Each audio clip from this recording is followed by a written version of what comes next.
ఆశ్రయదుర్గమును భారములతో ఉన్నవారిని ఆదుకొను దేవుని నామములో మీ అందరికీ వందనాలు, శుభాలు. దేవుని బాహుపరిచయాల తరపున తెలియజేస్తున్నాను. పిల్లలు ఎలా ఉన్నారు? మీరంతా బాగున్నారు కదా? సంతోషంగా క్షేమంగా ఉన్నారు కదా?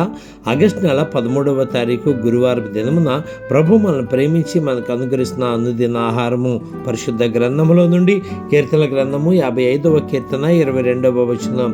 నీ భారము యెహోవా మీద మోపము, ఆయనే నిన్ను ఆదుకొనును, నీతిమంతులను ఆయన ఎన్నడును కదలనీయడు. Book of Psalm chapter 55 verse 22. Cast thy burden upon the Lord, and he shall sustain thee.